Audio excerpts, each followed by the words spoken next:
What's going on, everybody? Y'all already know what's up. This is the PootieTim Show, and you know I'm here today, episode 8. If you haven't seen the last episode, go check it out. You know, you could catch it on youtube.com/PootieTim. You know, every Tuesday I have the episode running up, but today I'm here with a guest, and you know I like for her to introduce herself. You feel me? So yeah, I'm all the way out here in Queens, and you know what's going on. How you doing? What's your name? Let everybody know where you from and who you are. All right, everybody. I am Cynthia McCrite. I'm here from New York City, born and raised. Brooklyn originally. Been posting up in Queens now for some time. I bet. So you know, you say you from Brooklyn. You know, what age you grew up in Brooklyn and all that, like, or what part of Brooklyn you was from? So I grew up in Bushwick, Brooklyn. Ooh, Yep. Yeah. Like grimy. pre a Okay. lot of stuff. So Yeah. yeah, I grew up in Bushwick, Brooklyn. Was born around like late 80s. Grew up Okay. there till I was around 10 years old. Lived a little bit in Astoria, Queens Okay. during like pre a lot of stuff too. All right. Moved back to like Brooklyn. Lived in Bed-Stuy forever. Ooh, When I say okay. forever, it was like 2 years, but in Bed-Stuy time, that's Yeah, that's a like long it's time. forever. Yeah, that's a fact. That's a fact. Nah, that's cool. That's good. So you know, I want to talk about the things that you've been going on that's been going on with you as far as like what you've been doing. Like you do lifting, like competitions and things like that. I want to before we even get to the competitions that you've done, I want to talk about like what even got you into getting in shape and like previously were you in shape before? Right. That's an awesome question. I want to start, and I just want to say also thank you for having me on your show, Yeah. because I really like what you do. I like what you put out there, and so it feels good to be a part of this vibration. When it comes to like lifting things, it was interesting because like I My think fault for cutting you off, but you welcome by the way. You feel me? I thank appreciate you, that. Yeah, thank yeah, yeah. you. My fault. But you know, I show gratitude. Yeah, you know, you in the zone. This is all you. You know, go ahead. So when it's interesting because I think it really all started. I went through phases, like different phases of like experiencing fitness or like experiencing my body like in different ways. Like I went through a phase where like I loved to go out dancing. And then I went through a phase of where I had to be in water and I would go swimming like 4 times a week. I used to ride my bike like from Bed-Stuy to like 42nd Street and Times Okay. Square. Like I used to ride all around, and that was a phase I went through. I went through phases of being so unhealthy, just eating, Yeah, you know, whatever. Just yeah. I feel you. all Everybody the go through that. fast food Yeah. 3 times a day. Just imagine the imagination, what you think was going on. That's what was happening. That's what it looked like. That's what I felt like. Okay. I definitely, I definitely think it's like a reflection what we consume and what we, our impulses to like our physical impulses. Definitely a reflection of like our. For me, it's a reflection of like my mental state where I am as a person. So I'm always, I'm always like being physical in some way or another, just in different ways. Okay, cool. So nah, that's good to know because it's like you said, like you was eating a fast food and things like that, and so you was taking these bike rides from Brooklyn to 42nd, which is actually a good distance, but the eating a fast food and all of this was still kind of taken away from it. So what made it like Cause I even went through that myself. Like I've been getting in shape. You know, I'm not going. I ain't gonna lie. I ain't going as hard as like how the way you going. You get what I'm saying? But I'm still like keeping in shape where I'm doing the running. I'm working out, things like that, and I'm eating better, obviously. But I even went through that phase as far as college too. But I was still eating bad until I realized like, yo, eating healthier is gonna play a major part. So when did you know like, all right, let me even start eating healthy? Like, you know, like because you said you was swimming and all Right. of this, so I know females be on some, yo, I want to look good on the beach too, or swim and go to the pool looking sexy. So what was that like? Oh, definitely. During that time in my life, I was really confused, Right. and I didn't realize that I was confused. I was getting a lot of my information from magazines, Okay. fitness magazines, Cosmopolitan and shit like that. Yeah. Cosmo was like, eat yogurt. So Yeah. I was on a strict yogurt diet. I was like on some yogurt and like vegetables and like a little bit of meat. And I was staying away from a lot of things that I eat now all the time and find this much healthier diet. For me, I was like chasing this image of what I thought was a beautiful image. And I think more it was like I was trying to pull away from the other image. So I've always been an extremist. Okay. I'm not too into moderation. Right. If I do something, I do it all the way. Yeah. It's So either all or nothing, pretty much. all or nothing. Most of the time, that's like my flow. And so yeah, like I had just come from like being like crazy, like eating all this shitty food and decided like from that point, oh, you know what? I'm gonna like change, like I'm gonna become this other woman. I'm gonna start Yeah. doing yoga. So I started doing yoga, Okay, meditation, swimming, eating yogurt. I was still like a crazy party girl. So Yo, like hold on. You must love yoga, because no matter what phase you did, you was still in the yoga. So I feel you. Like, yeah, man, it feels good to like it's like Twister but for big kids. yeah. Word. So, go ahead. Keep going. Don't worry about it. Yeah, so fast forward or whatever, I like during that phase it was so unhealthy. Like my weight during that time, like when I'm cutting weight now for a competition, I can't even dream of getting back down to 128. Like I was just 128, like, and even that to me was like, and I would barely eat, and I was totally okay with it.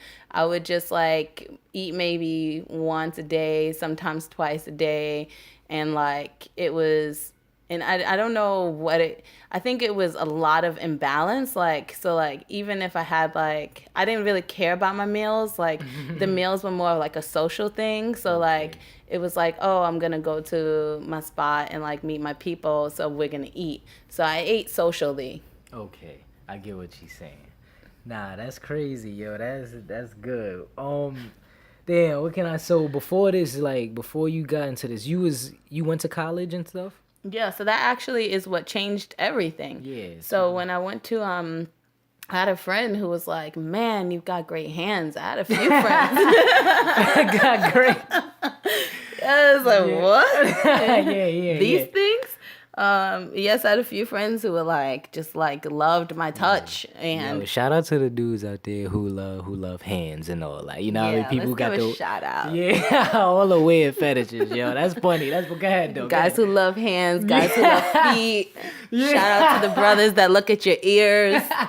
Word, that's funny. I'll be checking out noses. I'm not gonna lie. Yo, that's funny. But go ahead, though.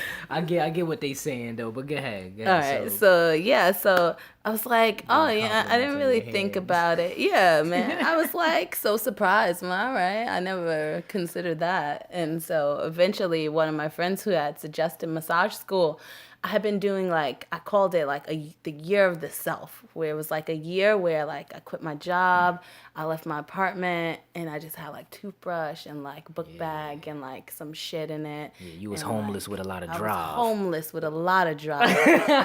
Yes. And I had like, I was like, I'm gonna find out who's my real friends this year. Bags, Yeah, hell man. yeah.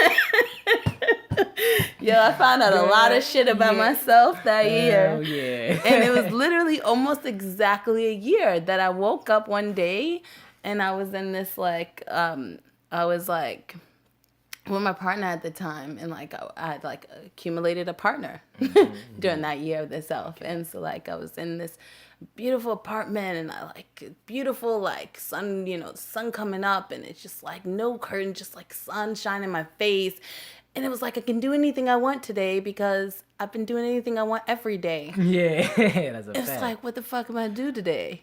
Right. And I was like, yo, I don't want to do what I did all the other days. Yeah, hell Today I'm gonna go to school. And so I went to school and I got in. Like, I was surprised. I had all these excuses, you know? I was like, oh, they're not gonna let me in because I don't have any money. What school was this? My fault. Go ahead. This was, I'll give a shout out, Swedish Institute, man. Big love for the Swedish Institute. Shout out to all Swedish alum. Shout out to everyone who's like fighting to complete their Swedish Institute. Where like, was this at? Where was this at? This is here in New York City. Okay. Yeah, it's I never heard of it. That's great fire. education, great educators, like great program. I can't stress that enough. If you're thinking about doing it, stop thinking. Just do it. Yeah. So hold up. What was your major? Yeah, shout out to Swedish Institute. Yeah, my fault. What was your major? Big up to them. I majored in massage therapy. Real simple.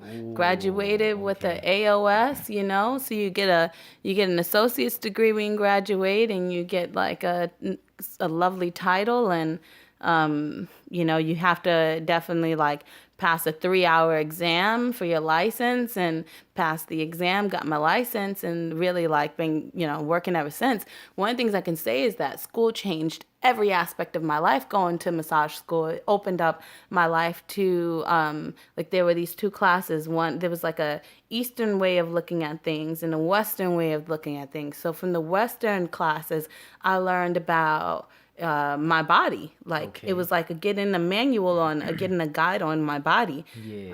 I think a lot of times, and I feel very passionate about this, that like youth from like early age, from like childhood, should be given, you know, anatomy and physiology, and not just head, shoulders, knees, and toes. Right. Yeah, I feel you. It's more in depth. Yeah, you know, it really gave me profound respect for my own body, because I'd done like a lot of trashy things to my body, like I feel you, trash. Yeah.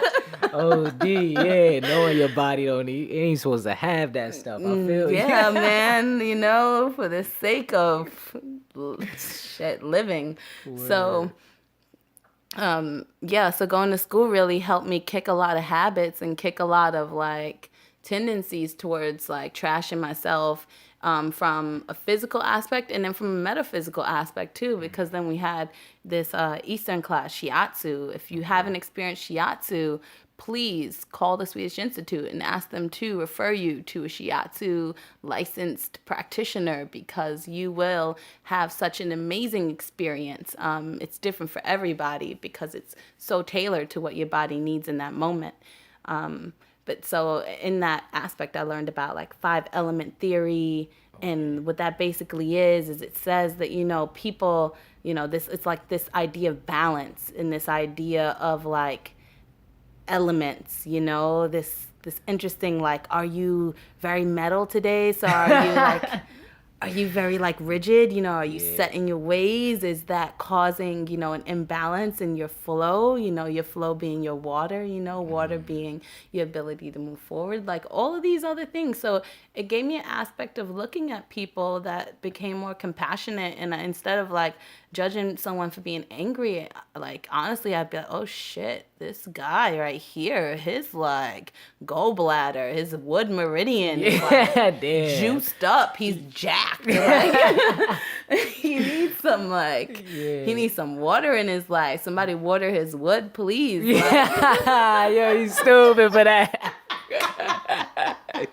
I feel yo, she wild. Yo, this is what I like. We got a character. I feel you. I mess with it. Word. So that was my experience with that. So I learned about, from that, I decided, wow, you know, these are the things. And I met interesting individuals who guided me in different directions. You know, that lifestyle I was living, I was still very like kind of like semi unhealthy. Like I was college student. What do I like to do? I had a boyfriend who was like just graduated from college. Like, what did we do? We like drank lots of beer, watched games, and like played games, and like ate pizza. That's what I did. I was average as fuck. And like and that really caused like a lot of health issues for me, and I couldn't see it at the time. I was just like, oh shit, I'm so sick and I can't figure it out. And I had a friend who like really guided me towards clean eating, and I'd like really never heard of this aspect of juicing. Like I've heard of juicing, but it seems so foreign to me. And I was like, I'll never drink a green juice. It's weird. It's crazy. I don't like vegetables either. It's like, Oh, you you hold know. on, wait, you don't like vegetables Well, like at the that? time, I was really like, there was certain vegetables that I would fuck with, and like many vegetables that I would pretend to like if it was presented to me and I wanted to be like, kind to the person cooking. I would try. I mean, I have this thing. I'll try anything twice. So I'd try it. And then if it was like, like usually they were great, but I had this stigma from being a kid where like I just hated vegetables. And I was still in this childish mentality of lately night. And it was really what changed my mind about enjoying vegetables was understanding the benefit that it had for my body. So everything in life, there's that shift between being a child and being an adult. And I think the shift is you go from looking at things as like, I don't want to do it because whatever the because is, to, well, how does this benefit me? And basing your Okay. decision more on, for me, it was Damn. basing my decision on, yeah. Yeah, damn, it's so funny you say that because now while you saying you don't like vegetables, I think about like when like Thanksgiving or even when my grandmother, everybody's grandmother, like not everybody's, but majority of people's grandmothers can cook real good. And it was just like back in the day, like Thanksgiving or whatever, whenever my grandmas make collard greens, I remember being young and never really wanting collard greens like Me that. neither. And then I was always like, yo, I want her ham, potato salad, and macaroni. But then growing up and living with her, it was like, yo, I don't want nothing but her collard greens. You know what I'm saying? The older I Yes, got, it was like yes. collard greens and that's it. You feel me? So I feel like now, I get what you saying. Now growing up, it's like, yo, son, I really just want vegetables OD.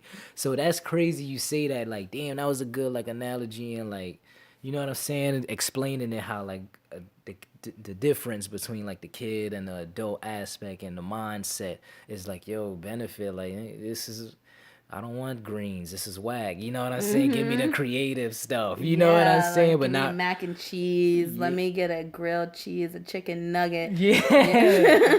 You feel me? Nah, that's crazy, yo. So then you started becoming like once you graduated with that, you started becoming a massage therapist or you Yeah, I started like before I had graduated, I had already like kind of secured a location, and okay. I've worked so many places, and of all the places I freelance tremendous amount. Most of my When work you is say freelance. freelance to do like other people like massage them and things like Yeah, oh it just means that I work under my own umbrella instead of yeah the umbrella of like, a actual company or a firm or whatever yeah. like that. Oh, okay, cool.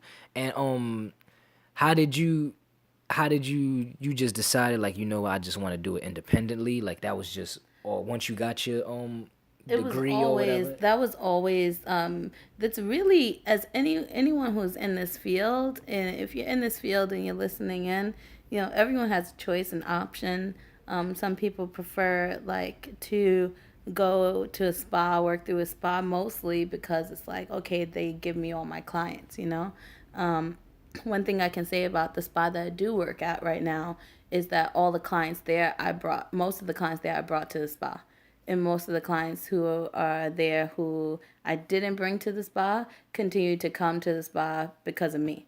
So like it's a clientele base that I built based on my personality. Right. So a lot of people are like, oh, I'm too afraid to meet people, so I just want to work on someone who I never have to see again because Yeah. it's weird. And Yeah. like I never thought about what I do as weird, but it can be considered like kind of strange. You're in a vulnerable situation for a whole hour or however long you're booked for.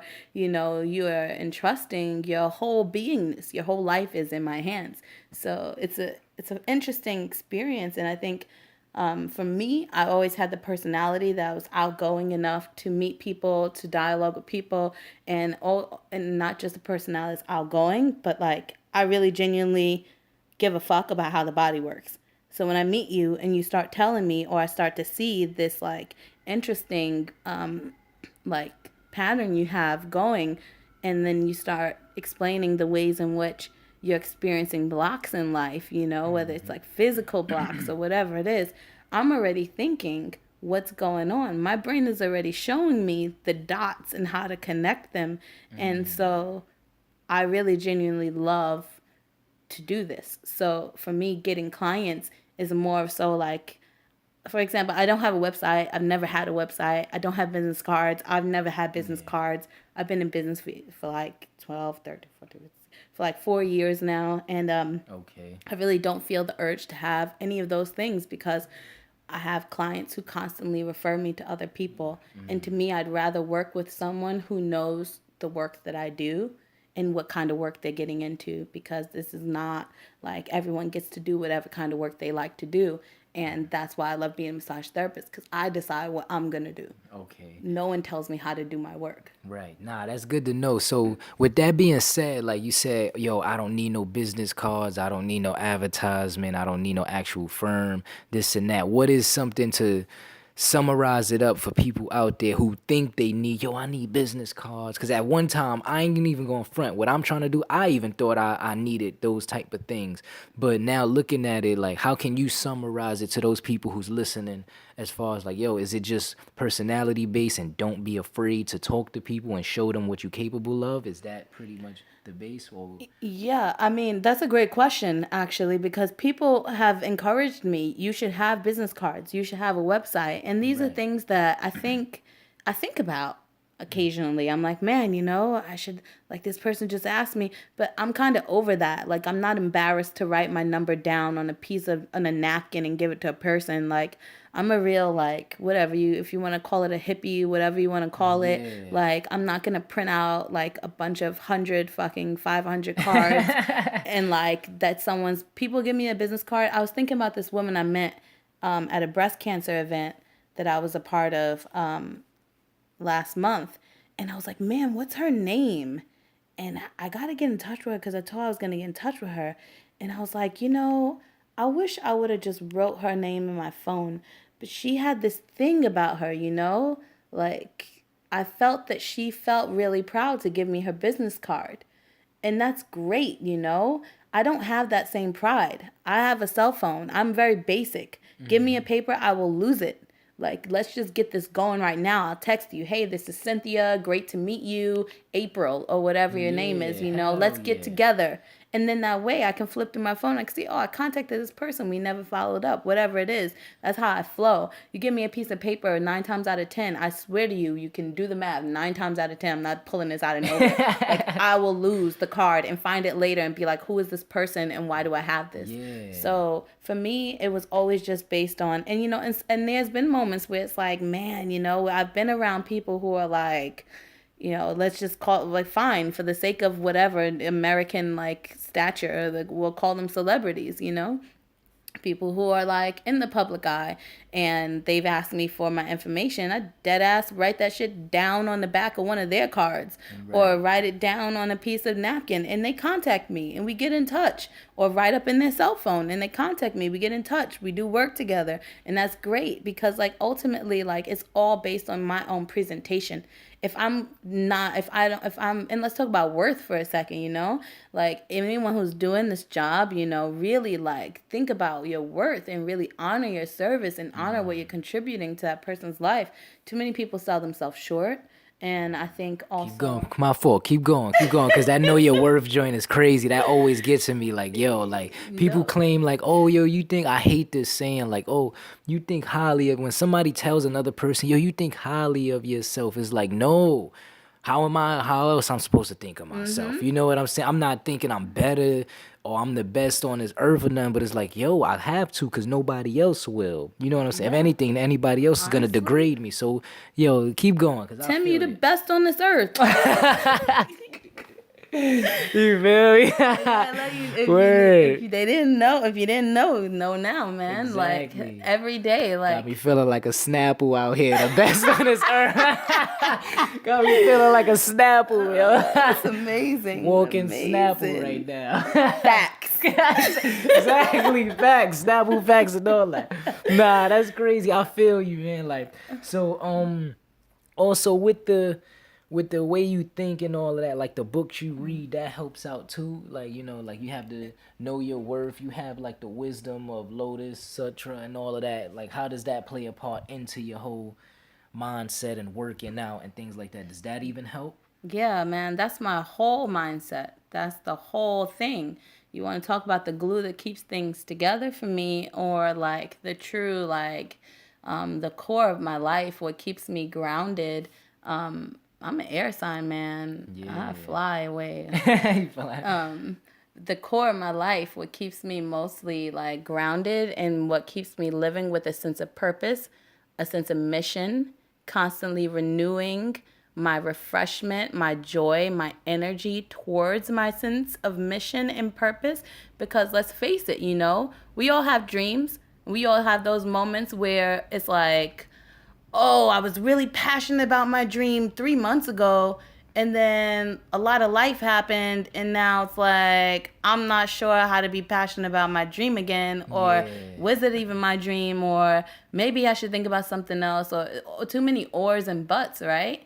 So for me, like, I chant every morning, every evening, I chant Nam Myoho Renge Kyo. Okay, can you my fault, can you explain, like explain a little bit of that with the chants and all that? Cause I ain't gonna lie, with that I'm just a little, you know what I mean? I'm a little Yeah. lost, so but with the other people out there listening, I like for you to, I would love to. I'd love to. So anybody who interested, you know what I mean, they could get into it by with your answers. So for sure, like the books that Tim was mentioning here on my bookshelf here, Wisdom of the Lotus Sutra is like a series that breaks down the book, the Lotus Sutra. The Lotus Sutra was the last teaching that Shakyamuni Buddha or Prince Siddhartha taught. We talk about the Godfather, the OG Buddha. I call him OG Buddha because what Shakyamuni Buddha said was that there were all of these precepts, these like preliminary teachings. So at the time when Shakyamuni Buddha was living, he taught according to the person's capacity of understanding and according to the time. So at that time, leading up to the Lotus Sutra, he was like, it's not quite time for people to know this yet. Yeah. So let's talk about staring at this flame. If you can master staring at this flame, you will gain. all right, clear up flame. You gotta clear up flame. You gotta get clear up flame. Oh, 'cause, light a candle, Okay. fire gazing. So Alright, fire bet, gazing. fire gazing, So I alright. actually started out with fire gazing. Like I started out with meditation and fire Okay. gazing, and like that really helped me a lot, and it really cleared my head. And I really believe that in that year of the self, or the year of being homeless as fuck, like. Yeah. I went through this experience Right. of like constantly being introduced to these new forms of tapping into my universal truth, or the universe within me. And so the Lotus Sutra, or Nam Myoho Renge Kyo, that's the title of the Lotus Sutra, was introduced to me by a friend who knew me when I was like 11, and she was like in her 20s already. And like, so we got back in touch, and she like brought me to SGI Buddhist Center. It's in Union Square, and we went to an Intro to Buddhism meeting. I was like, wow, this is everything I already believed in: the respect and the dignity of all life, that each person has a really important mission, and each person is precious regardless of what you see on the outside, and that there's this infinite potential, and that we can fulfill it in this lifetime. And so what Shakyamuni Buddha said was like, hey, guess what? The last 44 years of his life, he kept saying, Nam Myoho Renge Kyo, Nam Myoho Renge Kyo, Nam Myoho Renge Kyo. Like, this Lotus Sutra is like the last teaching. And they were like, well, why? And people were like, fuck out of here. Yeah. That's whack. Yeah. You done lost me with that. Because basically what he was saying was like, oh, all beings, just as you are, women, which at the time, India, think about caste system, right? Like even in the United States, let's look at the caste system we have here. We have a racial caste system. We have an economic, more than anything, an economic caste system. A caste system that says if you don't have a bank account, you don't exist. If you don't have insurance, look at Obama. They probably gonna arrest me for talking about Obamacare, but like, Yeah, look at that you shit, get you know? some- Like, you don't have insurance. You ain't shit. You getting fined, you getting taxed. You don't exist in the world. Right, yeah, You know, hell you don't have a yeah. social, you don't exist. You're not a real person. You know, all of this stuff to be like, so like to put on who you are, like your worth, right? So Shakyamuni Buddha, what he was really saying was that, hey, guess what? Everybody, the poor people, the sick people, the like, you know, lay people, the, you know, the priests, like everybody actually, even me, because people were praising him. Right. You know, people were like praising him. And he's like, don't praise me. He's like, guess what? Yes, I am the Buddha. Yes, guess what? Also, I've done been the Buddha since time without beginning. And that shit just blew people's mind right there. But then he was like, and you too are the Buddha. You always been the Buddha. And when you chant, you remember that you always been the Buddha. And when you chant, and that's basically like saying, I'm the best in the whole entire fucking world. Right, right. And it's not an arrogance, it's a declaration. So when I chant, that's what I'm thinking. I'm thinking to myself, I am the best. Yeah. I'm the like most greatest. And I'm really like looking to see in life how I'm going to bring that out. So that it's not arrogance. So that it's actual form. So it's actual like it has like actual meaning when it's time, when it's ready. Because I don't know what's gonna happen in life. Life is gonna be life, you know. You don't chant, your problems disappear, but you chant, and it brings you closer to those things that you want in life, and it also reveals more of who you are: the good, the bad, the ugly, the incredible, and more than anything, your Buddha nature, like that you always have like this infinite, awesome self. Yeah, that confidence and all that and that belief. Like, Yeah, that can overcome the part of you that wants to go and like drown yourself in some fuck shit you know you don't have no business eating. Yeah. Word. Word. Nah, I feel you. Hell yeah, that's crazy, yo. That's fire. I'm glad you explained that to people. You know, and so with that now, I want to also talk about. Let's talk about now you doing all of these events and things like that. How did you get into the matter of fact, never mind. Let's talk about your workout routine real quick of starting off, like your workout routine. What do you do? That's an amazing question. I have no idea what I do. No. So I like was really fortunate earlier and to get some great direction. Shout out real quick to Chad Cancer over at Power NYC Training Services. Word. Shout out Chad Cancer, that's what you said? Yep, Yeah, yep. shout out him. Shout him out because he brought me up. Basically, I met him. We were working together, and my only like goal at the time was to be a strong massage therapist because I had some weak points that were really like affecting my work. Oh, okay. Boom. Damn, good shit. Like, so explain that. Now that you realize, like, yo, like, it's not only just learning how to massage. Like, damn, you actually got to be strong with this. So people out there who trying to become what you trying to do, explain that why you should work out with doing that. Yeah, absolutely. No matter what you do in life, please know, especially if you're at a desk, especially if you in some kind of physical like work, you're three-dimensional. You're not one-dimensional. Or you not no cartoon character. You on not TV. This is not Family Guy. This is not Yeah. The Simpsons. Like you are a real living, breathing, three-dimensional being here. that's a You know, fact. in this plane of existence. That's a whole nother talk. Right. But like so here as a three-dimensional being, it's really important for us to like really respect the dimensions. So if I'm working and I'm doing everything with the front of my body, and the front of your body is your anterior body, you know, your anterior chain is working all day. What's happening to your posterior chain? Do you ever think about the bottom of your feet? Do you ever think about your back? Oh, why is my back so sore? You know, your back is sore because your front is tight. You have to your front is like short, it's like pulled in, everything is pulling in. So when you like really shorten those anterior front muscles, you know, when everything in the front gets lit up, let's And just say lit up, overused, you know, you really have no support now. Right. You're losing your support. So for me, like it was okay. I recognize that I want to be in this for a long time because I enjoy it. So what can I do to like eternalized my practice, like Yeah. lengthening my practice. So yeah, I met Chad and I was like, hey, help me. I need triceps. I got biceps. And Right. now I get compliments all the time on my triceps, which is Word. amazing. As a fact, nigga threw you on a dip machine. We would do Doing all mad kinds of stuff. I dips. couldn't even do a dip when we started. Oh, I for couldn't real? even do a dip. I couldn't. Damn. How many you could do now? I don't even know, man. A lot though? A lot? A lot. A All right, so lot. give me a little average number because there's some people out there who Um, probably can't even do 10. So give me something that you could do. I mean, That you could do like straight. weightless dips, I could probably do about 10, 12 dips. Like, Okay. for me, like dips, I can do like 7 pull-ups, but like I can dip away. Like, Right.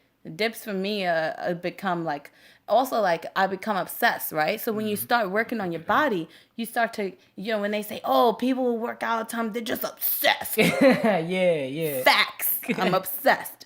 Why? What is it exactly I'm obsessed with? I'm obsessed with the sensation of feeling good. Yeah, that's a fact. Hell yeah. So when I'm training, I like to push to see like, oh, it really burns right now. Oh, what happens when I do 2 more? And I notice, oh, if I push back that burn and go 2 more, then I can go 3 more, 4 more. Maybe that 4th one was kind of like iffy, but I'm going to do a 5th one and see how much more I get. Oh, I could barely pull myself up. Now I know I'm done. It doesn't stop for me. It doesn't stop when it starts to burn. That's when it starts to burn. So, yeah, dips, triceps, that's what got me started. And from there, he recognized, he was like, yo, you're actually really strong. And I didn't know what strong was because there was nothing to compare it to Right. until I started competing. Okay. And then boom, there you go. Now we competing. What was your first competition like and where was it at? And how did you feel?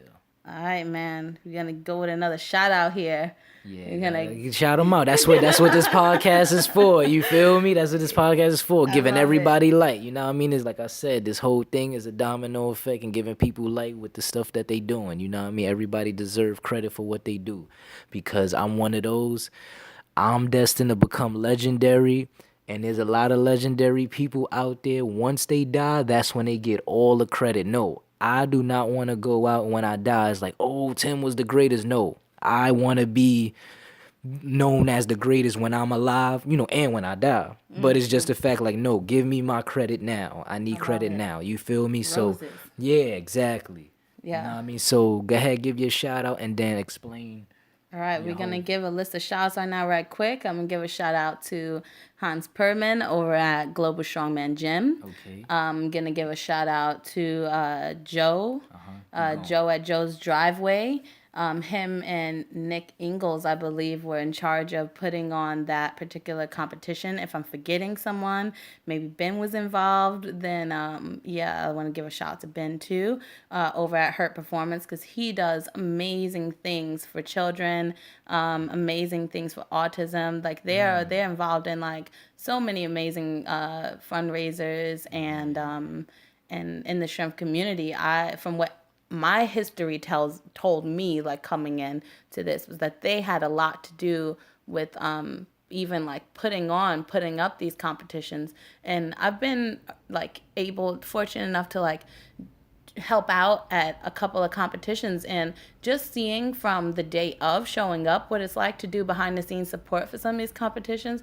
I can't imagine what it's like leading up to the actual day of. So many details, so much like thoughtfulness put into it to like really supply a space that's safe, implements that are safe, that are like accurate for like the athlete. Like there would be no athlete if there weren't some of these people. Yeah, so definitely. You need I that motivation, I that appreciate them. support. So my first competition was a funny thing because I didn't know I was competing until the day before.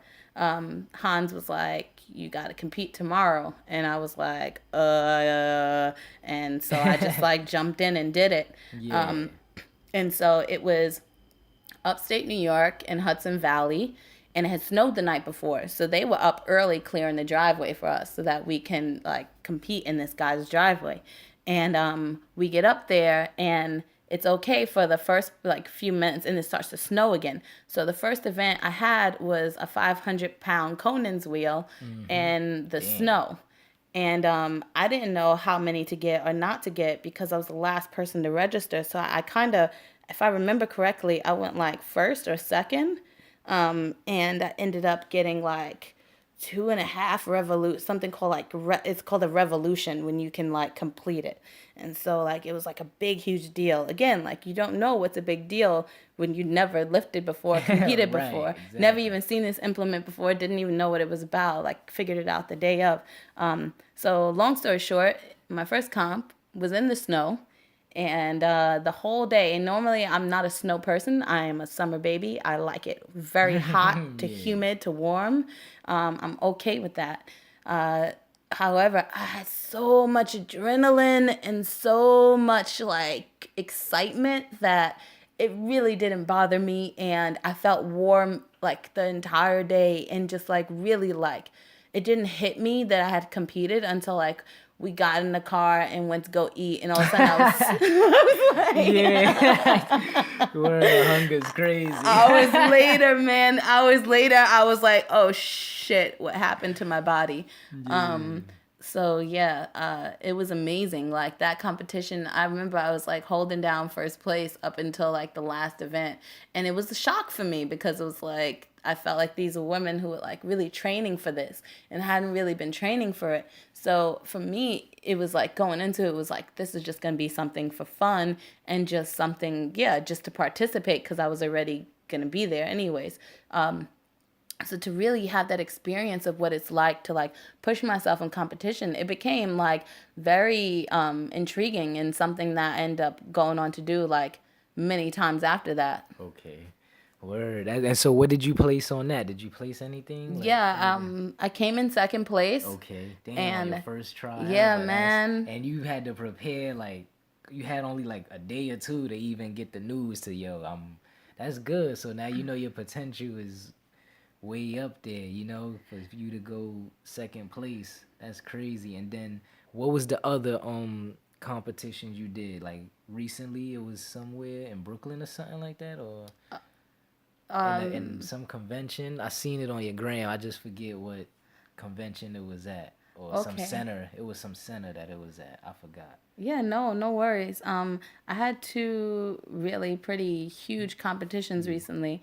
The Osborne joint. The Osborne Prime. Oh, Prime Yeah, Osborne. yeah, that's Okay, yeah, yeah. yeah. How was that? How was that? So Yeah. that was amazing. That was probably one of the hugest competitions that I've done like to date.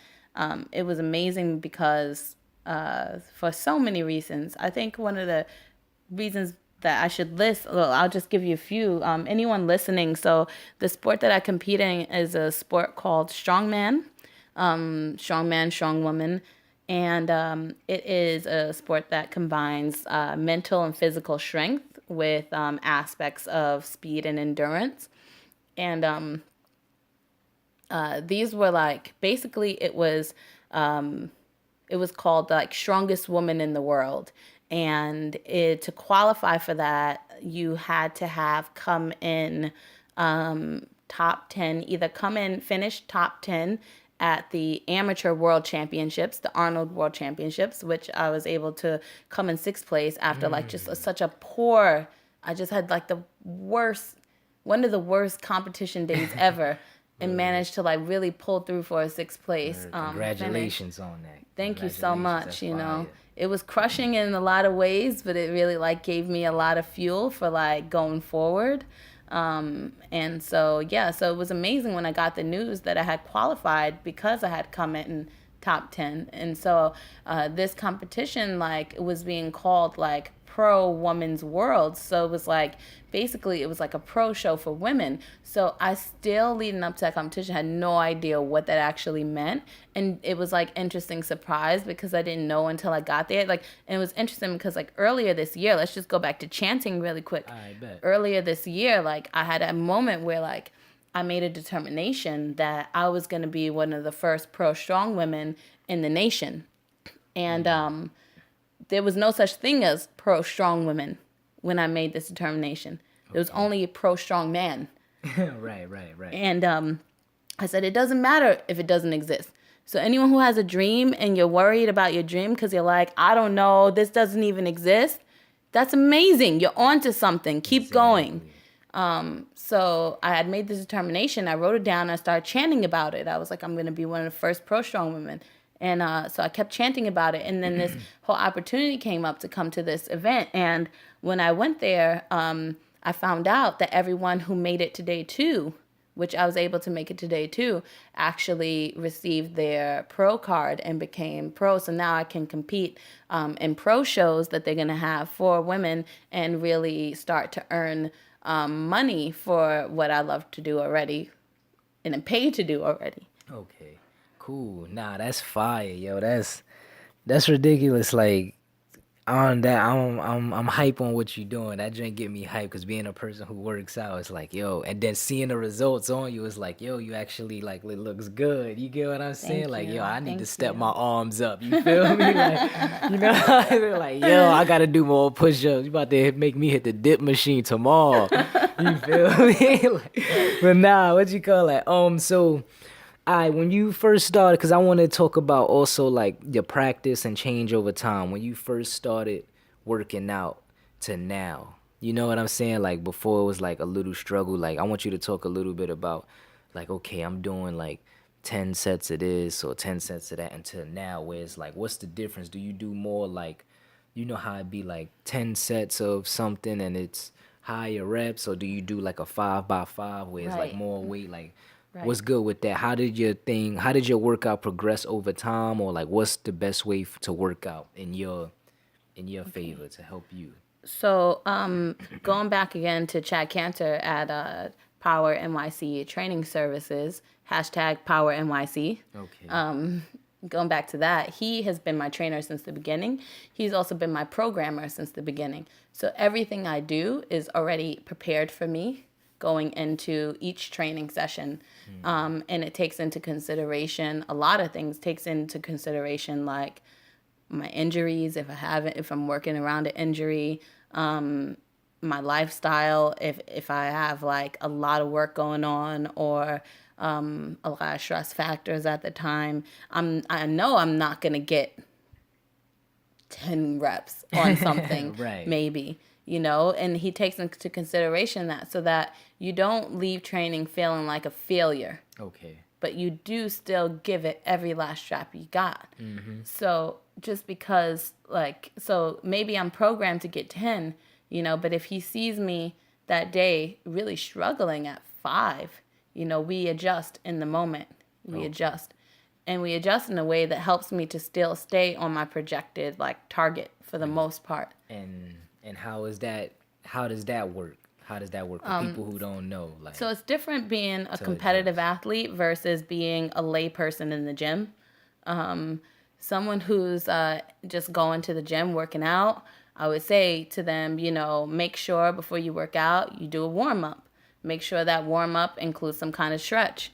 Make sure it's not just a stretch only for the body part you're working, but all of the body parts. Because even if you say, I'm only training legs, guess what? You're incorporating your torso. You're using some of your obliques. You're using some abdominals. You're definitely going to use some of your upper back. Like, it's going to happen. So really make sure your body's thoroughly warmed up if you want to avoid injury. If you'd like to really experience like a really great workout, schedule that 8-minute warm up in.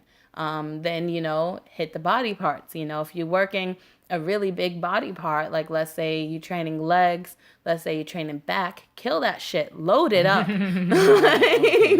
Like give it some heavy weight, big body parts like heavy weight. So, load it up, like really push yourself. Let's say you feel sore the next day. That's great. Don't skip any days. Keep going. You're going to be sore if you don't work out. You know what got me to switch from training once a week to twice a week to eventually 3 times a week to sometimes 4 times a week was that I recognized if I train on Monday and I don't train again until next Monday, I'm sore forever. It never ends. If I train on Monday and then I train again on Wednesday, I don't get a chance to get sore. I keep going, keep training. Start to get sore, time to train that body part. I'm sore. I got to hit legs again some kind of way. Oh, but it hurts so much to do leg extensions. Oh, but it hurts so much to like, like speed walk on the treadmill. You know what? By the time you get off that treadmill, it's going to be loosened up. You're going to have more blood flow into the area. You're sore because there's no blood flow because you contracted that muscle so many times and it needs more blood. So go move it. Get it moving. Okay. Damn, it's crazy you say that, yo. That's good to know. So now, even when I work out, you feel me? This is for the people out there, but even when I work out, I could take that to consideration and think. But now that you say like when you feeling sore, and somebody would be like, cause everybody do it. You get what I'm saying? I'll be like, yo, I'm sore. No, I mean I killed the workout yesterday. I'll just skip today and then go to tomorrow. But like when you feeling unmotivated, besides being sore, like what do you think about to get on your grind or to make sure you work out that day? Because I know some days you have it. You feel me? Like so it's Yeah. like, damn, yo, I don't feel like working out. Fuck this. I just want to sit down, chill, watch whatever. Yeah, man. I did that shit on Monday. That's a fact. So how you got yourself out to where it was like, yo, let me just go do this shit. Yeah. So, like honestly, everybody is different. I know a lot of self-motivated individuals. I know a lot of people who, for them, it's easy to say, I'm going to go to the gym today. I'm going to train this. I don't want to train, but I'm going to show up and I'm going to do it. Mm-hmm. For me, what keeps me self-motivated and has always kept me self-motivated was having, oh, not self-motivated, actually. What always keeps me motivated is having an accountability buddy. So whether that's let me text my dad and see what time he's training today, and then I'm going to go link up with him and I'm going to get in on his workout. By the time I get there, by the time I do like one set of anything with him, now I could be there by myself already. Now I'm already in the mentality. I'm there. I'm in the space. I'm in the zone. I can just do my thing. Sometimes it just takes having that person that you know is going to be there waiting for you. So you got to show up. Okay. And then once you in the building, it's like, damn, I'm in the building, so I might as well go do this set. You get excited, man. You get in the building. You forget, like when I'm home, I love my home. I love the way it feels. It feels good. It's comfortable. I got enough things going on in my life besides the gym, besides training, besides competing, that it keeps me fulfilled and satisfied and intrigued. So like the gym is just another aspect of that. It's not my whole life. Right. So when I show up to so it's easy for me to be okay where I am. It's easy for me to be like, yo, this couch is real talk right now. It's like supporting me. It's nurturing me. I have some great books I've been wanting to read. Let me open this book. Let me start reading this. And to get into that vibe. And that's great. When I am, though, like setting a goal for myself, like whether it's like, oh, I have this weight loss goal and I really want to make it. So you know what is reading this book right now serving me towards that goal if I know I have to meet it at X amount of time. Or you know what? Like I told myself this was going to be the year I had like cuts in my legs. Laying up in the couch isn't going to give me cuts in my legs. So right. So you make those decisions. You got to make those logical calls, the reason. So everything within reason in a sense. So then I go to the gym, and then once I get there, it's like, yo, I forgot I love being in here. Yeah. Look at all these cool toys. Like, oh shit, yo, he's hitting that machine like that. Yo, I want to get up. Yo, let me stand in line. I want to get up in there. Let me try this out. And it's crazy because like sometimes those unmotivated workouts that you end up doing sometimes be like your best workouts. Like, you know what I'm saying? Like it'd be so funny. Like, damn, I'm going in now. I don't want to leave. But when you really focus and schedule to do some shit, it's like it's cool. I did what I was supposed to do. But that unmotivated, damn, that's crazy. When you first started doing these events or getting into workout hard, like forget the first steps, when you in it hard, like now you committed, what was your like friends' reactions to these things? And especially with because sometimes people get it confused with women lifting weights. It's always like a one-sided thing. Either way, it's like, oh, you gonna lift weights and you gonna look so brolic that you look manly, and it's like you shouldn't do this, or nah, just lift weights to just be sexy and all that way. It's like, no, I need my goal. Like I'm a woman, but this is my personal preference. So what was the reactions when people first found out that you was fully committed to your goal and powerlifting, like the whole thing, like with that and competing? Like, how was that? Oh, there were definitely there were many different reactions to it. I had some people like who are like like my mom to this day, like she knows I compete, and she'll say, okay, be careful, don't hurt yourself, don't lift anything too heavy. It's like it's kind of the point is to lift the heaviest thing I can. But like that's moms though. As far as like friendships go and friends go, it's interesting. It's like you learn in your life. We learn, right? We learn that we have different seasons. We have different the ebb and flow of life is sometimes so mystic that really, I can come to a point where I can appreciate a person. I can appreciate what they are to me right now.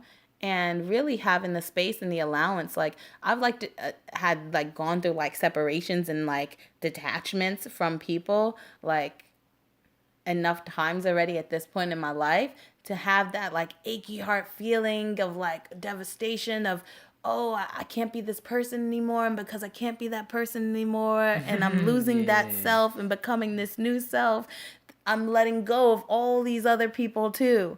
That was a wild mushroom trip. I'll tell you about it another time. Definitely. But like so with this lifting stuff, it was interesting to see like who was really supportive, because I didn't really talk about it a lot. And if you look at my Instagram, Bodhisattva, Natural Born Winner, if you look at like my Facebook, like in the earlier stages of me lifting, I had been competing and going to these competitions. I wasn't really posting videos of me training. I wasn't posting videos of me competing because there was this aspect. I'm a very private person in a lot of ways, and like there's this whole aspect that and I have to like continue doing my human revolution here and like overcoming it, because it's like purpose, right? What's the purpose behind this? What's the point behind this? Like really I'm coming to the point where I realize, it's important to eternalize oneself. If oneself, you feel that yourself is like really truly like creating like an impact for others to like live in, whatever purpose you want to endow your life with, let's just say like I've endowed my life with with a huge purpose, a huge mission. And so because of that, it's important for me to now continue to like publicize myself. Whereas before I was I was born very shy. Like I grew up, like I've spent a lot of many years very shy. And this person who I am with you guys, everyone listening today, like is a person who I can be through like a lot of like transformation. And then also I will say like I'm still a very shy person, and you only get this when you know me, because y'all not here right now. I can tell it like it is. If you were here, it maybe take some warming up to you. But like for me, like it's really been through now posting those videos, I was really shocked, because I thought, oh, like I'll post it so I can go back to it when I really need inspiration. One of my mentor, Daisaku Ikeda, he said something really interesting one time I read in something he wrote. He said, be a person who knows how to encourage themselves. Become the kind of person who can inspire themselves. Oh, yeah. I like that. Right? Yeah, and so for me, it's been like, all right, so when I want inspiration, a lot of people will talk about, oh, I go and look at so-and-so's page. I go and look at so-and-so's page. You know what? Like, I recognize there are a lot of amazing, beautiful lifters out there. I follow them. I have them in my gram. I love what they do. I love supporting what they do. When I really, truly need inspiration, I go and look at what I did. I go and look at that old video of me competing. And I say, wow, I remember that moment. That felt great. Yeah. Dude. Even if you're so much better, even if you've evolved so much, and also like looking at my injuries today, like life is interesting. I remember a time when I could deadlift 385 for 5, like break it up, 2 and, breaking them up, but like 385 in one workout, for like a handful of reps. Yeah, that's and now, beastie. That's beastie. I mean, I'm up there. But now like going through all of these body changes is really taught me to have more appreciation for what I do and who I am, and to recognize that just because I can do this today doesn't mean I'm going to do this every day. Right. You have people who are enduring like such amazing struggles right now. like crazy struggles, like people born healthy, they seem healthy, and then they get hit with like a disease, an illness, something, and it takes away their beauty, it takes away all these things. So like really touch us, like we post pictures to have appreciation. I feel like I post these pictures to have appreciation for who I am right now, to say, wow, not to say, oh, one day I'm going to be like sick and fucked up. I hope not. I'm making every cause I can, if it happens, you live your life, you stay as like strong and positive as you can, you overcome it. But like, I just feel, I don't know, maybe I'm just like ranting right now, but like, you good. You good. That's what we like to hear. We like to hear people, you know what I'm saying? Because I want people who's going through what you going through, or who's trying to get to where you at with competing, to understand what it takes and the steps that it takes to get to where you at. You gotta never give up. Yeah, you have to never give up. And you have to recognize, even if you have in those moments, those stages where you say, oh, you know what? I used to be this person who was lifting, whatever, the 100, 200, 1 ton. I could lift 10,000 pounds. Yeah, exactly. I remember when I could pull a boat with one hand. Whatever it is that you were doing, to be like open and available to who you are today, to be able to like wipe the slate clean and say, okay, today I am me. I'm going to show up. This is the implement. All right, let's move it. Okay. Let's move it. Let's feel it. And you know what? Like, I know a lot of people keep logs, keep track. Great. Keep a log, keep track, push yourself, keep getting better. Find friends who are motivated like you are, who do the same things that you do, who who do what you do and do it better than you do it. Find a coach, a great trainer who can really put you on the right path and say to you and keep you in check. My coach keeps me in check. Yeah, and that's what people need, yo. You always, whatever you do, you need a coach or somebody who's supporting you, that's gonna give you, they not gonna be no yes man, they nothing. It's just like, yo, you need to do this. This is what you said you wanted to do. Please do it. You know what I'm saying? Because even with basketball, with myself, like, it's like, yeah, I had my dad to support me. I had things to support me. But it was just like, I needed that person that's in that field of basketball and that coach to be like, hey, yo, Tim, look, yo, you good at this, but let's do this. That can also help and open up doors too, and show you a different way in that field. So that's the important thing for people out there who's trying to do something. Is like, yo, you still need that one person, and sometimes not having that person can kind of alter certain things. There's no excuses, but as you look at some of the greats who play in certain sports, they had that type of mentor or that coach that was in that field to show them and guide them, and who also had connections. So, that's good that you say that your coach puts you in check. You feel me? That's a good thing. I'm glad you stated that as well. So now I want to also talk about, with your journey, the most like embarrassing moment. Embarrassing moment, like, Oh my God. Yeah. Like, nah, man. Most embarrassing Oh, moment. man. Like, it's an interesting thing. I honestly, like, I feel like probably the most embarrassing moment that I ever had with, like, lifting was my entire last competition. So Okay. I competed in United States strongman competition. Shout out to USS Strongman. Shout out to Willie Wissells. Shout out to Mike Johnson. Everybody over there, because they put on great shows all year long. Right. And this show was no exception. It was run very smoothly. The space that was running was a great space, easy to get to. And it was a very safe show. And this is still in New York, or this is somewhere This was else? in Kentucky. What part of Kentucky do you remember? Yeah, we were in Louisville. Oh, okay. Yeah. It was That's great. Fire. That's fire. It was amazing. That's fire. Exactly. Yo, shout out Louisville. Shout out to Louisville. Yeah. Shout out to the late, the great Muhammad Ali. I already know. Word. I knew you was gonna say that. Yes. That's a fact. I knew you was gonna say that. You got him though. Yeah, you got him.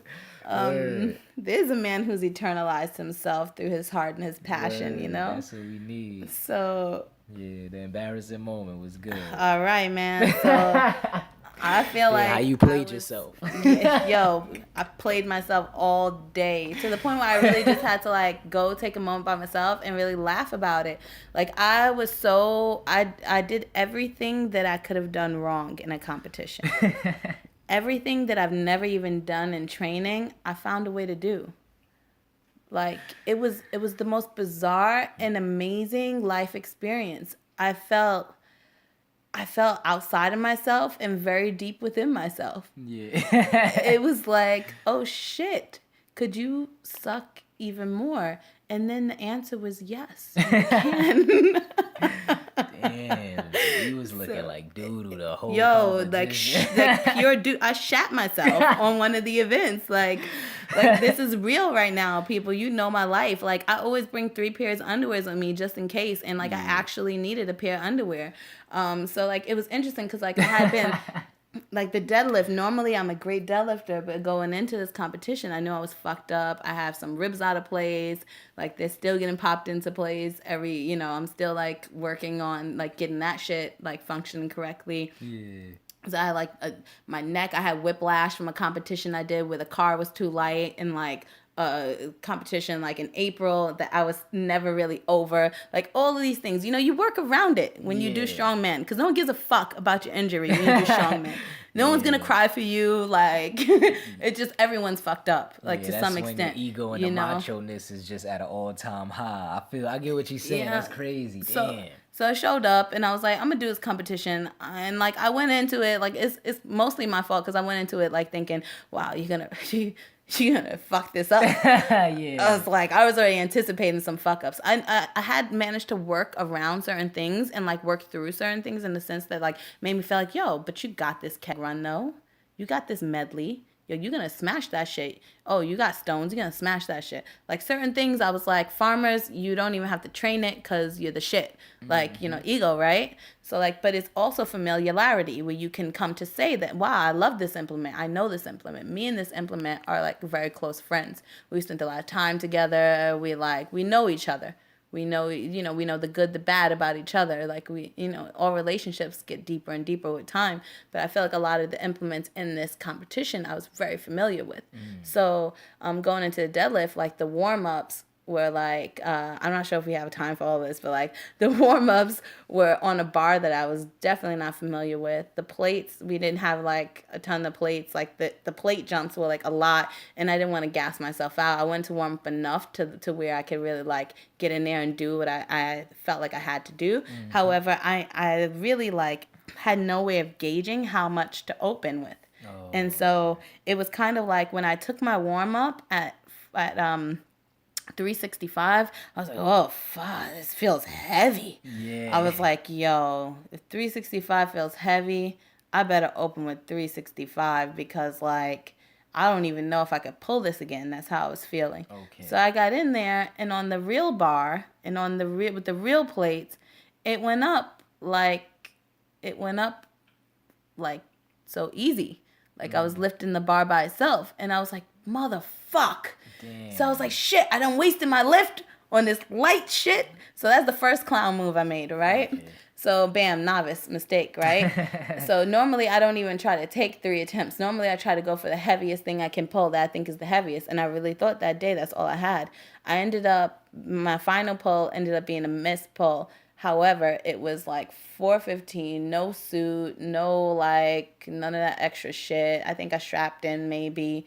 But I had like one belt on. I didn't like triple belt. You've seen people like with a full ass suit, army gear. They be ready for war, coming to the bar like they're about to launch into space. So like, yeah, I didn't have any of that shit. I was like basically raw and like went up there and pulled 415 and got it right up to my knees. And for whatever reason, I couldn't pop that hip, and like it was a fail. It was a miss. Yeah. So that was funny. And then my grandma, she's so cute. She was going to record for me my first two, actually, like the first two that I made, like the 365, the 390. Like she was like, oh, I recorded for you when I went. she like recorded me walking away from the bar. So she's so cute. Not like no videos from this comp, but it's cool. So like, Shout out to Grandma. yo, grandma was everything. She drove, yo. Grandma was everything. So she is everything. I love my grandma. So yeah, like long story short, like then we get up to like the keg medley, right? And all of a sudden we find out that they switched the keg. So like, and this is typical in strongman to find out that some shit done changed when you show up, right? This is why this can never be an Olympic sport, people, because like it's not consistent. You never know what you're gonna show up to the Olympics and it's gonna be like, actually, like you can't regulate this shit. So like you show up and then they're like, okay, instead of having like something, it's the Google it, Husafel, a Husafel. Okay. So instead of having a Husafel and a keg, we had like 2 kegs. And like me and keg have a fucked up relationship, like battered woman syndrome, like PTSD, like you're choking me, I can't breathe, like I'm calling my mom, like calling police. Like, so me and keg have a fucked relationship already. So here I am finding out I have 2 kegs, but I'm like, you know what? It's cool because it's light enough for me. 140 is like light enough for me that I can just pop it up to my chest, run with it. Like I can run with it high. Like I'm good. I got this. So the keg was 140. In training, it was like, so it was like 125 and then 140 pounds. So like we had 2. So like, bam. So I started with the 125. I'm running with it. Good. Get down 60, 60 feet, get back, and then I go to grab the next keg and like, for whatever reason, it's like air. Like I'm grabbing that air. Like I do like a clown move, like a little like imagine a bunny running in place in a cartoon. Like I'm just grabbing at the handle, but I can't seem to lock into the handle. So finally I just like snap out of it. I just grab it any kind of way. So now it's not locked in really good. And now I'm just like running like a yeah, you got the keg. Bambi, like weird little legs. Like I just learned how to walk, So I'm wobbling all over the place with this keg. And I get like down and it's time to turn. And I turn and all of a sudden I feel it. And I'm like, am I shitting myself right now?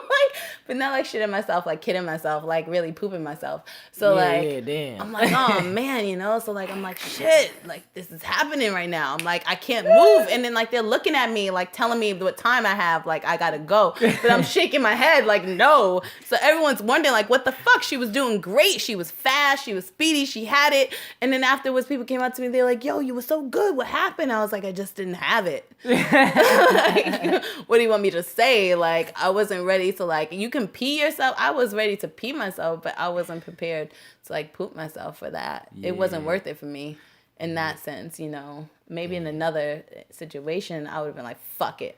Damn, alright. So it was that crazy to where you almost shitted on yourself. Dude, I didn't almost anything. Like, you did? I did. I changed my underwear, everything. I was like, yo. It wasn't almost like, because if it was almost, I would have wrote it out. Like, oh, shit. Oh, almost. No. Let me keep going. No, it was done. It was done for me. I was done with that shit. I was like, I'm not pooping myself right now. I'm okay with that. I'm okay with failing this event. I'm already so fucked up in the game that I'm okay with like not shitting myself and looking like a newbie, like a novice right now. Damn. So then we get up to farmers, right? And I'm feeling like the shit because I'm like, I already done everything fucked up I could do, right? So bam, give me these farmers handles. Let me just like throw these shits over the line. The light farmers. It's like I pick them up and I'm running full speed and I feel really good. And for whatever reason, the whole left side of my body felt like it belonged to another person. And it was like slow motion. I just watched as my hands let go. And like it started to like fly away. And I still had the right side was still holding on, but the left side was somewhere else.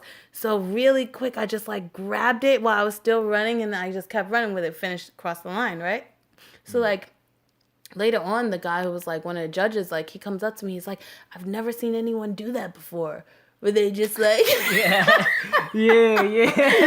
So it was like, oh shit, I really like fucked this up. But it was like cool. It was like I fucked it up, but in such a cool way, It's like if you ever watch the Mets play like any kind of like baseball, like I love the Mets. Like they're my favorite team. They're like my team. But like they can always find a new way to fuck shit up. And it's like really impressive. So I was like, my mom asked me, she's like, how do you think you're doing? She texted me. I said, she didn't text, she called me. And I said, I think I'm winning last place, Mom. So it's pretty positive about it. But yeah, so it was crazy. It was embarrassing. The whole thing was embarrassing because it was like I went from being like this pro athlete, this like known as like being one of the best in the world, to coming and doing my very worst in front of so many people who really had so much belief in me. So for me, like the embarrassing thing is not really, like it's that I didn't really do my best because that's not my best, you know? And this is all still in Louisville. Yeah, man. Damn, so you done shitted on disgraced. yourself, It done disgraced Muhammad Ali. Done disgraced. Shitted on yourself with Muhammad Ali. You don't know you. It's all good, though. It's all good, yo. Damn, yo. That's good to know, yo. I'm glad you speaking that because I want people to really hear this. You know what I'm saying? And really like, yo, don't take it. It's fun. You know what I'm saying? This is your journey. This is your life. This is what you into. If you love doing it, then keep on going. You know what I'm saying? That's fire. And like, so going through all of this, like, what's the best advice you got from people?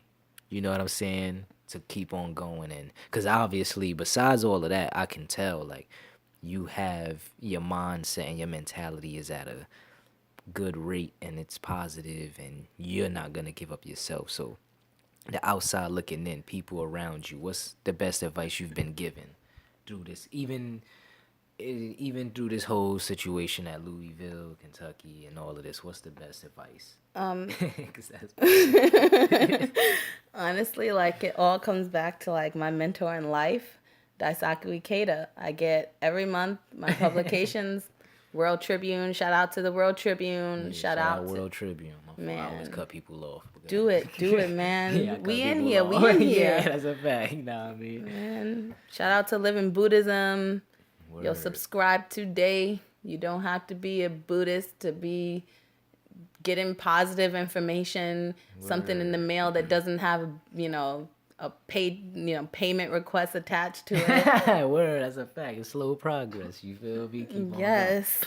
Going.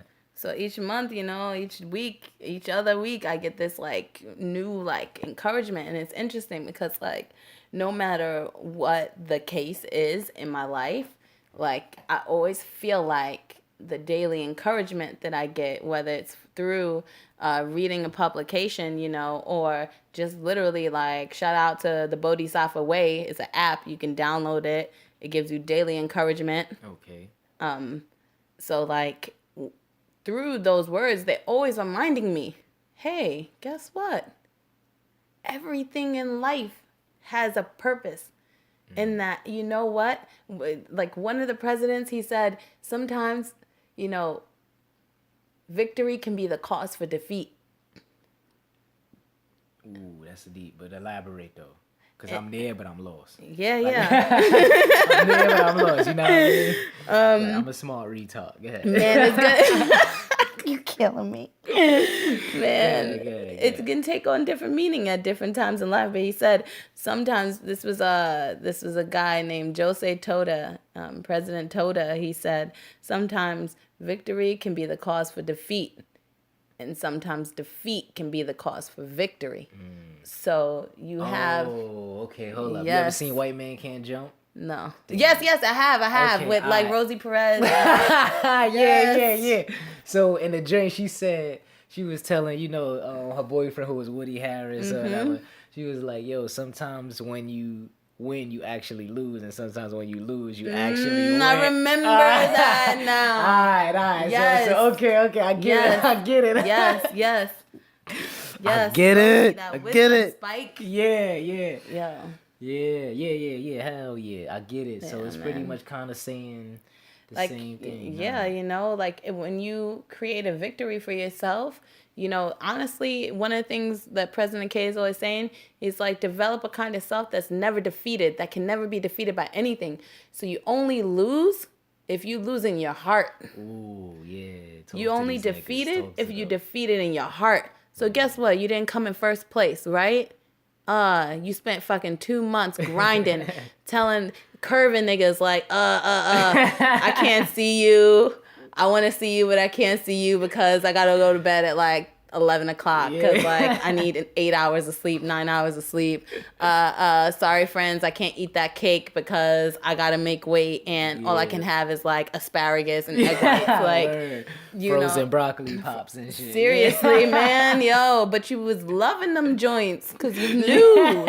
Because you knew. Yeah, so you spend all this time sacrificing.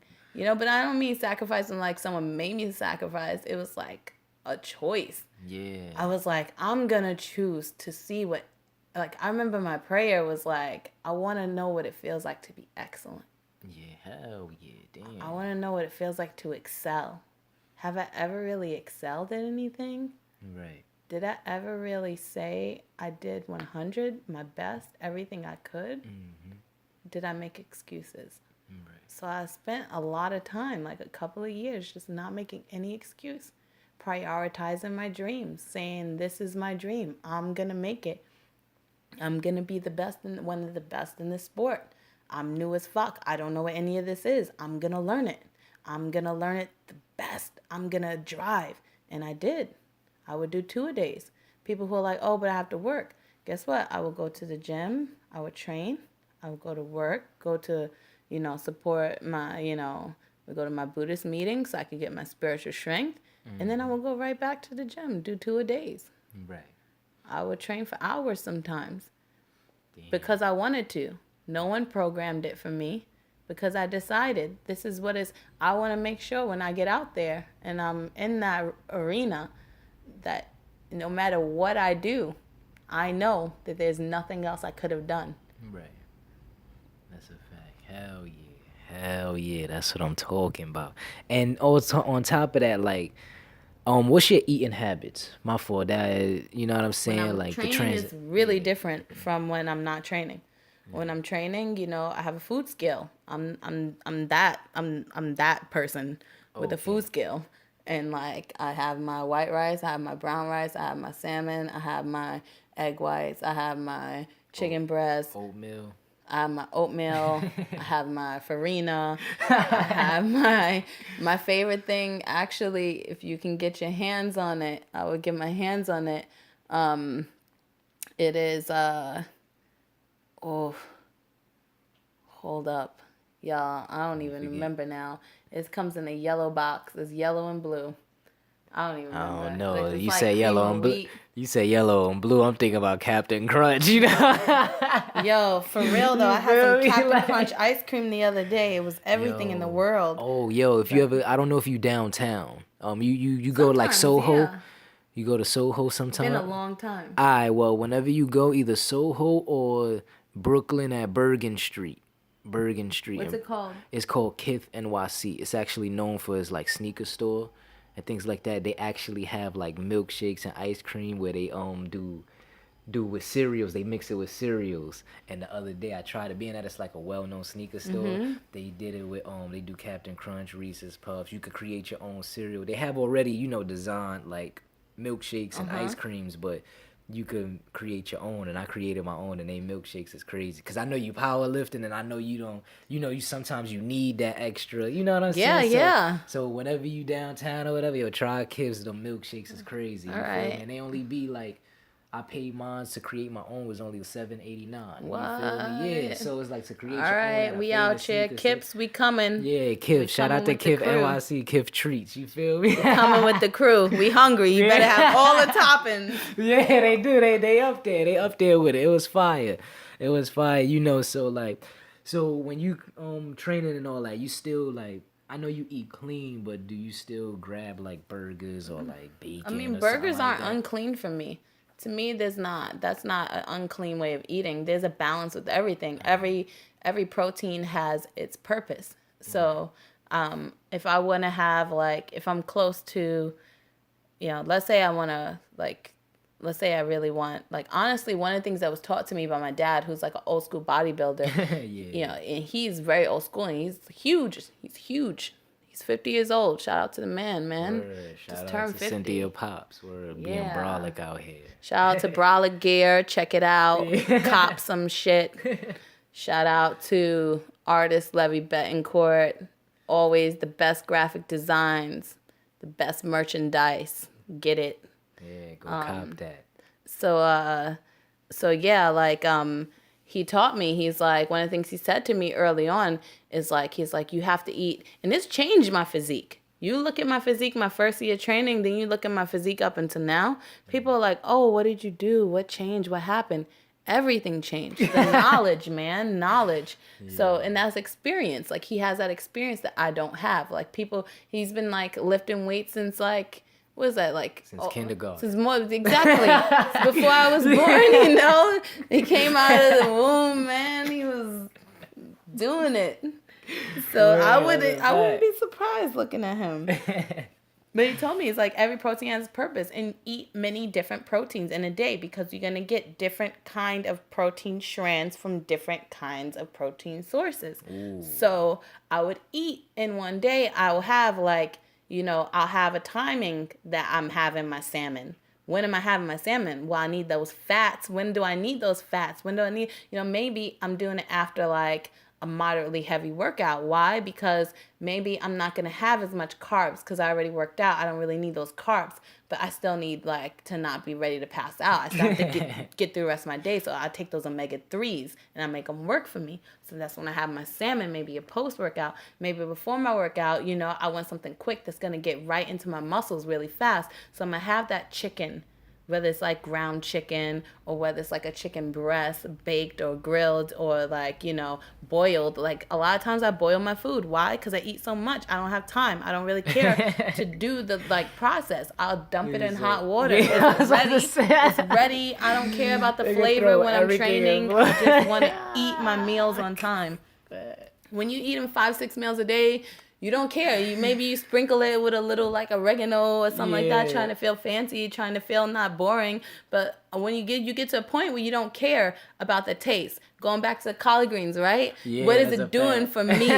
What does this do? Oh, I know if I eat this, it's gonna go right into that muscle belly. I'm gonna be able to do what I have to do today. Build. Right. Get you some amino acids. We're gonna give a quick shout out right now to my. We're gonna give a shout out to my, like, I'm gonna call them my half-ass sponsor, and I don't care if they drop me for this shit, because they half-ass as fuck.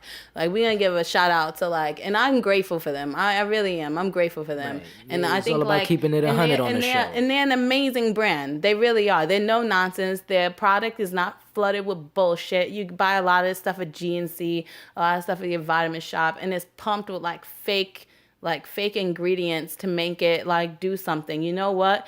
Go to chaosandpain.com, enter code POWERNYC, get you 20% off anything. Support the kid when you do that, Yeah. And you can get yourself some of the best in the business, like the best kind of amino acids, the best everything. I'm going to give a shout out to someone who's not my sponsor, but a company that's really like been like a company that I noticed while trying different products. They always provide like some of the best. Like when I'm really looking to do things to like change my physique, to like change my performance, I go to them a lot for certain things too. And it's the Captain Jacked. So shout out to CaptainJacked.com. CaptainJacked.com. Yeah. Jacked. So just in case you're trying to spell it like online, you're like, well, I can't find Captain Jack, JACKED.com. And you go to them and you check out the Magnum supplements and you can get yourself like some of the best amino acids. Like I prefer their protein powder over Chaos and Pain's protein powder. So if you're looking for protein powder, like get you some protein powder from them. But like you need these supplements. You need amino acids in your life if you like trying to lift weights. You want the, like, it's a combo. Okay. The protein got to get something to hold on to draw it into the muscle. Otherwise, it's going to leave your body right away. Okay. Cool. Word. Hell yeah. I like that. In the zone and shit like that. Word. That's what we need. You feel me? Yo, so shout out to everybody she was talking about, making it happen. So what's any upcoming events or anything like that? What's next for you? Like what's going on next? Right now, there's this really big movement that I'm a part of Okay. within the Soka Gakkai International. We are really like driving hard for the abolishment of nuclear weapons and for a peaceful society, a society that really respects the dignity of all life. So, shout out to everyone listening who really respects the dignity of their own life and respects the dignity of all life. Shout out to everyone who's tired of us dropping bombs on each other. Shout out to everyone who wants to have clean food, clean air. Shout out to everyone who's tired of chemtrails, everyone who's Hell tired of bullshit and lies. Like, shout out to those yeah. folks. I Though, hate lies. My fault. Like I said, I cut niggas yo, off. Yo, shout out to the lies. You feel man. me? Yeah. Shout out to you doing your human revolution. You changing your life one lie at a time. I know you're gonna come to a point where that's all gonna like really like. Yeah. Shout out to the liars. Y'all all stink. But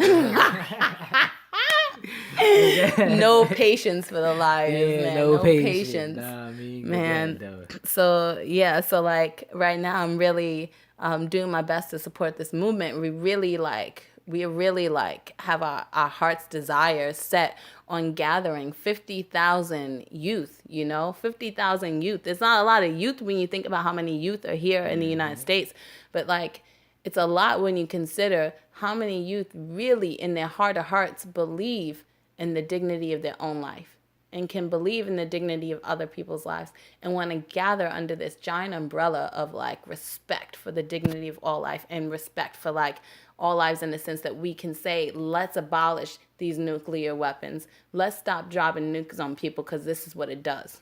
This is what it really does. Right. You want to talk about, I'm so mad my, so-and-so got cancer, but you're not mad that we at war with people dropping nukes. What do you think causes all of this, like things to happen to ourselves, So we just don't need it. We can dialogue. There's other ways to like really like transform society without like using force. Think about the last time, you want something from your mom, you're not going to go punch her in the face for it. You're not going to like yeah, that's a drop fact. something Hell on, yeah. You want something from your neighbor, from your boss, it's not how you're going to handle things. So why do we handle things on like that on a global scale? It's bullying on a large scale. So there's other ways to protect yourself. There's other ways to really like protect each other.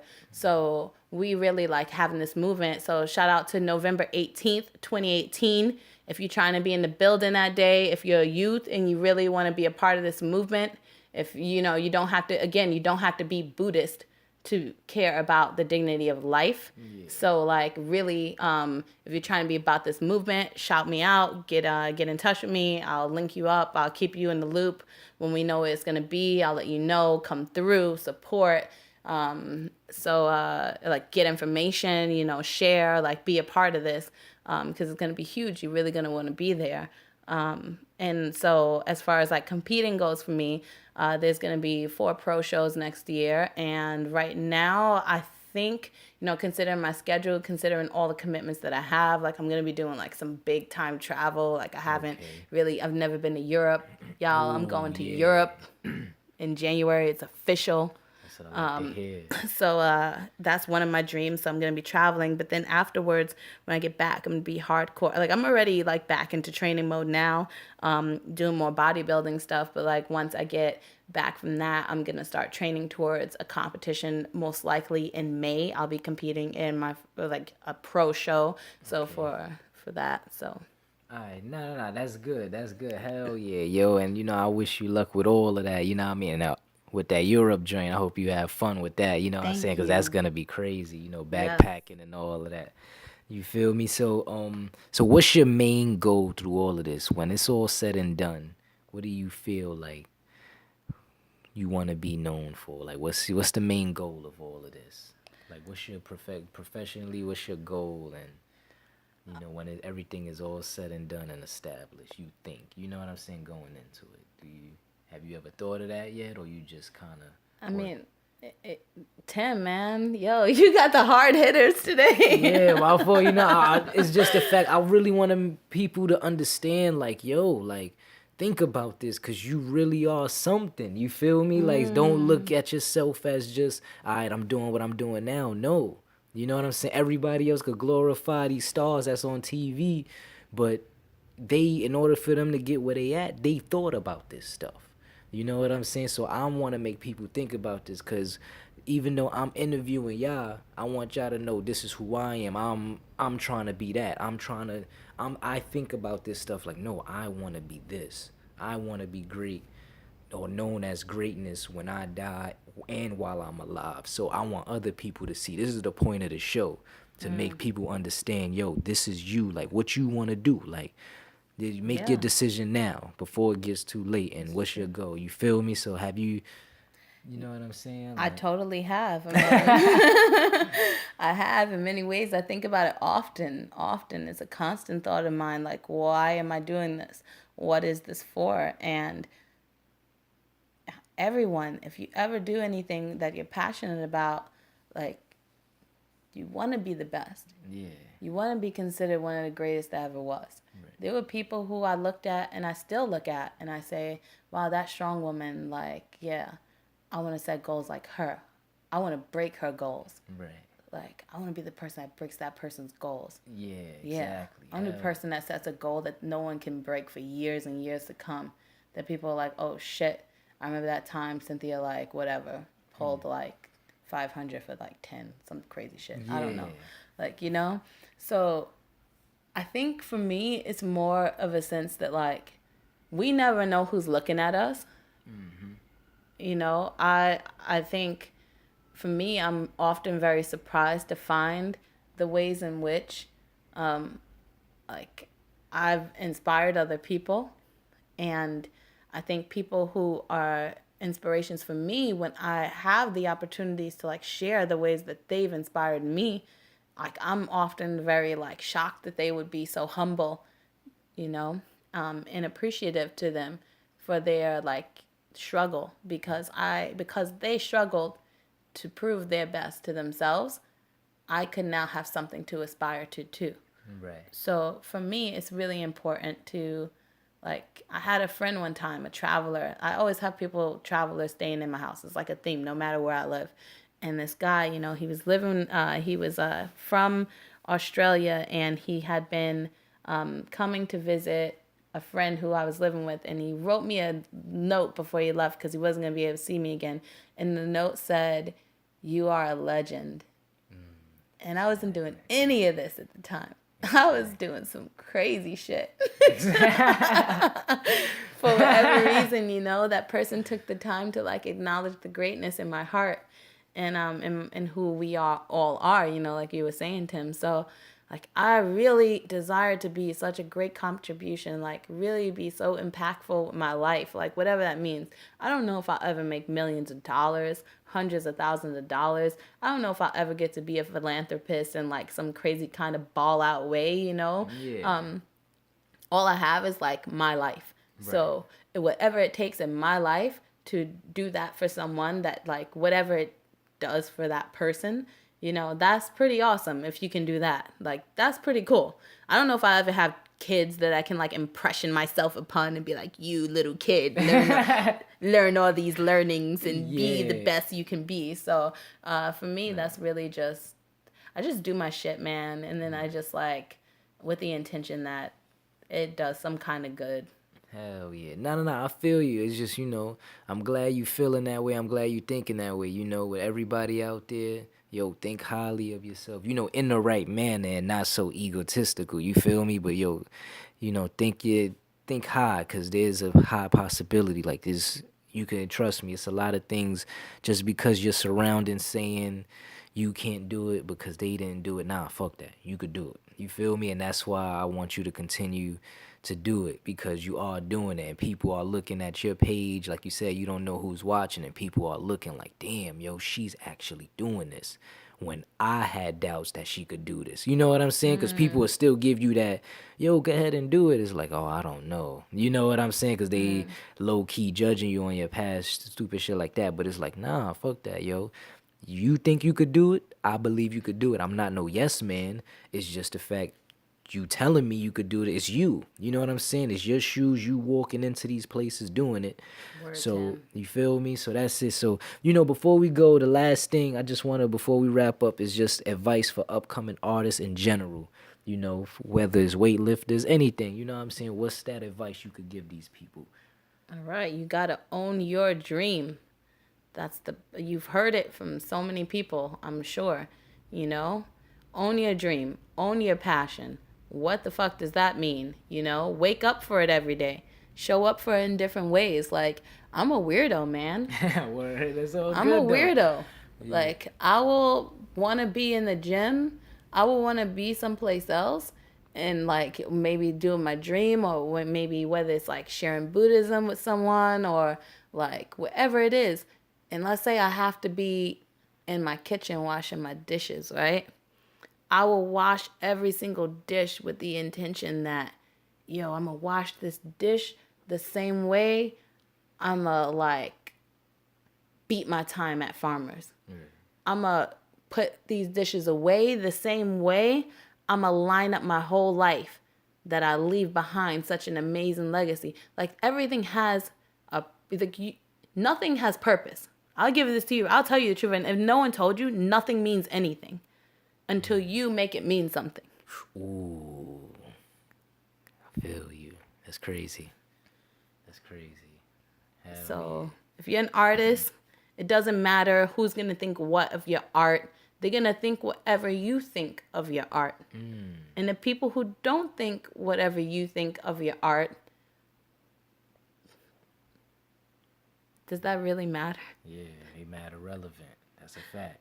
You know what I mean? So there it is. You feel me? I'm with the Queen Cynthia. She let y'all know about all the weightlifting, all the stuff. Her little journey. You feel me? I didn't mean to say little journey, but your journey you've been through. It's a little journey, man. It's a little journey. Nah, it ain't no little journey. Man, I'm telling you, this life we live in is quick. You know what I mean? Her journey. Quick.